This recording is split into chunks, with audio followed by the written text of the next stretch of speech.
હવે સાબરકાંઠાની ઈડરના સપ્તેશ્વર મંદિર નજીક સાબરમતી નદીનું ખૂંખાર રૂપ જુઓ।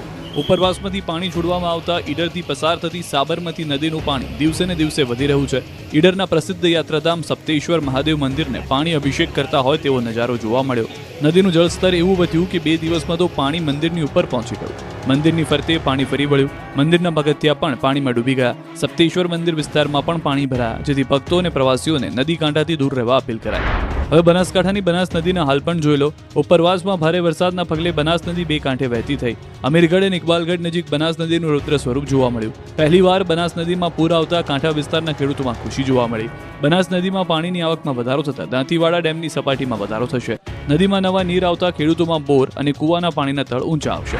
બીજી તરફ મોડાસા પંથકના ઉપરવાસમાં વરસાદને પગલે માજમ ડેમમાં પાણીની પુષ્કળ આવક થઈ, જેના પગલે ડેમના 3 દરવાજા ખોલાયા। ડેમમાંથી 3000 ક્યુસેક પાણી છોડાયું।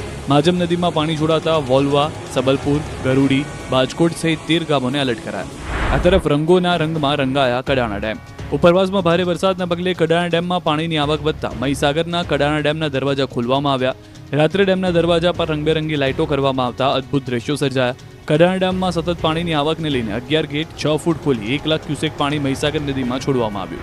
પાછળ જમજીર ધોધનું ખૂંખાર પાણી અને આગળ રીલ્સ માટે ઘેલી 3 પાપાની પરીઓ જીવના જોખમે રીલ્સ બનાવી રહી છે। જમજીર ધોધ પર પ્રવેશબંધી હોવા છતાં હુકમનો ઉલાળ્યો કરીને અમદાવાદની ઇન્ફ્લુએન્સર પૂજા પ્રજાપતિ સહિત 3 યુવતીઓ ધોધ નજીક પહોંચી ગઈ। જીવની પરવા કર્યા વગર આ ધોધ પર યુવતીઓ મોબાઈલમાં એટલી વ્યસ્ત જોવા મળી કે પાણીની એને કોઈ પડી ન હતી। સુરત પર ફરી પૂરનો ખતરો। તાપી નદી પર આવેલો વિઝર કોઝવેનો જુઓ ખૂંખાર નજારો। દક્ષિણ ગુજરાતમાં ભારે વરસાદના પગલે સુરતની તાપી નદી ખૂંખાર બનીને વહી રહી છે। સુરતની તાપી નદીમાં 1 લાખ ક્યુસેક કરતાં વધુ પાણીની આવક થઈ છે।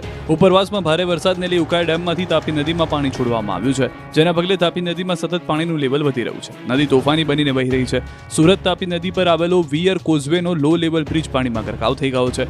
વિયર કોઝવે ભયજનક સપાટી 7 મીટર છે અને હાલ 7.90 મીટર ઉપરથી પાણી વહી રહ્યું છે। પાણી એટલી પુષ્કળ આવકમાં છે કે 5 વર્ષ ચાલે તેટલું પાણી દરિયામાં વહી જશે। ત્યારે લોકોને વિયર કોઝવેથી દૂર રાખવા માટે તંત્ર દ્વારા સિક્યોરિટી અને પોલીસ મૂકવામાં આવી। આંખોને ટાઢક આપતો આ નજારો સુરતના દેવઘાટ ધોધનો છે। અહીં 1 અઠવાડિયાથી સતત મેઘમહેર થતા ઉમરગામ તાલુકામાં આવેલો દેવઘાટ ધોધ સક્રિય થયો। ઉપરવાસમાંથી પાણીની સતત આવકના પગલે ધોધ ખૂંખાર બનીને વહી રહ્યું છે। વરસાદે અહીં એવી જમાવટ કરી છે કે પ્રકૃતિ સોળે કળાએ ખીલી ઉઠી છે। ચારે તરફ પહાડોએ લીલી ચાદર ઉઠી છે અને વનરાજી વચ્ચેથી ધોધ ખળખળ વહી રહ્યો છે, જેને જોવા માટે મોટી સંખ્યામાં સહેલાણીઓ ઉમટી પડ્યા છે। માત્ર 3 દિવસમાં બીજી વાર સાબરમતી નદીના પાણી રિવરફ્રન્ટ વોકવે પર ફરી વળ્યા। અનેક સાપનું કરાયું રેસ્ક્યુ। માત્ર 3 દિવસમાં જ ફરી એકવાર અમદાવાદનો રિવરફ્રન્ટ વોકવે પર સાબરમતી નદીના પાણી ફરી વળ્યા। રવિવાર જેવા દ્રશ્યો મંગળવારે પણ જોવા મળ્યા। ધરોઈ ડેમમાંથી પાણી છોડાતા સાબરમતી ફરી એકવાર રૌદ્ર સ્વરૂપે વહેતી લાગી। રાજસ્થાન અને ઉત્તર ગુજરાતના જિલ્લાઓમાં ભારે વરસાદને કારણે આ વિસ્તારની નદીઓમાં ઘોડાપૂર આવ્યું। ઉપરવાસમાં થયેલી પાણીની આવકને કારણે ધરોઈ ડેમમાંથી સાબરમતી નદીમાં પાણી છોડવામાં આવ્યું છે, જેથી અમદાવાદમાં સાબરમતી નદી 2 કાંઠે વહેતી થઈ છે। માત્ર 3 દિવસમાં બીજી વાર અમદાવાદની આન બાન અને શાન સાબરમતી રિવરફ્રન્ટ વોકવે પાણીમાં ડૂબી ગયો। સાબરમતી રિવરફ્રન્ટના વોકવે અને લોઅર પ્રોમિનાડ પર પાણી ફરી વળ્યા। નારાયણ ઘાટની અંદર પાણી આવ્યું। માત્ર પાણી જ ન ફરી વળ્યું, પાણીની સાથે સાથે સાપ, અજગર સહિતના પ્રાણીઓ વોકવે પર તણાઈને આવી ચડ્યા। વોકવે પર દરિયાની જેમ જ મોજા ઉછળતા રિવરફ્રન્ટ પરનો વોકવે બંધ કરવામાં આવ્યો। સપાટીમાં વધારો થતા પોલીસનો બંદોબસ્ત ગોઠવી દેવાયો। સુભાષ બ્રિજ પાસે વોકવે પર પાણી ઘૂસી ગયા। પાણીને જોવા માટે લોકો ઉમટી પડ્યા તો સાપ સહિતના જનાવરોને પકડવા માટે ફોરેસ્ટ વિભાગના વોલેન્ટિયર રિવરફ્રન્ટ પર પહોંચ્યા હતા, જેમાં સાપ દેખાય એટલે તુરંત તેને રેસ્ક્યુ કરવામાં આવતું। બીજી તરફ હાલ સાબરમતી નદીમાંથી પાણી ઓછું કરવા માટે વાસણા બેરેજના 27 ગેટ ખોલી પાણી છોડવામાં આવી રહ્યું છે। 94,000 ક્યુસેક પાણી છોડાઈ રહ્યું છે, જેના પગલે શહેરના 5 ગામ અને ધોળકાના 7 ગામને એલર્ટ કરાયા છે। આ તરફ મધ્ય ગુજરાત અને સૌરાષ્ટ્રના જળાશયોમાં આવ્યા છે નવા નીર। પોરબંદર પંથક અને આસપાસના વિસ્તારમાં વરસાદના પગલે અનેક ડેમો છલોછલ થઈ ગયા છે। ત્યારે ફોદાળા ડેમ બાદ ખંભાળા ડેમ પણ ઓવરફ્લો થયો। પોરબંદરનો મુખ્ય ડેમના એક એવા ખંભાળ ડેમ ઓવરફ્લો થતા જિલ્લાવાસીઓમાં ખુશીનો માહોલ જોવા મળી રહ્યો છે। આ તરફ ગોંડલનું રાજવીકાળનું વેરી તળાવ ઓવરફ્લો થવાની તૈયારીમાં છે। ઓટોમેટિક 75 પાટિયા ધરાવતું વેરી તળાવ હાલ ઓવરફ્લો થવાથી સપાટીથી માત્ર 3 ઇંચ જ બાકી છે।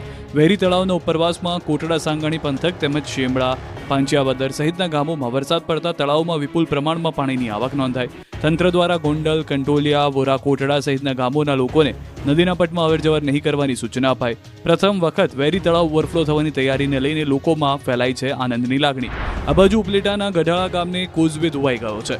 ઉપલેટા પાસે આવેલ મોજ નદી પરનો ડેમ ઓવરફ્લો થયો, જેના કારણે કોઝવે ધોવાયો. કોઝવે ધોવાતા 10 ગામના લોકોને 10 થી 12 કિલોમીટર ફરીને જવું પડે છે. આ તરફ જાલોદ તાલુકાનો માછણનાળ જળાશય ઓવરફ્લો થયો. માછણનાળા જળાશય ખાતે 24 કલાકમાં 10.63% પાણીની આવક થઈ. માછણનાળા જળાશય ખાતે ગતરોજ 90.63% પાણીનો સંગ્રહ થયો હતો અને આજે 100% પાણીનો સંગ્રહ થતાં ડેમ ઓવરફ્લો થયો, જેથી જાલોદ તાલુકાની સિંચાઈની સમસ્યા હળવી થશે. તો ડેમ ઓવરફ્લો થતાં નીચાણવાળા 7 ગામોને એલર્ટ કરાયા છે. ખેડાના જિલ્લામાંથી પસાર થતી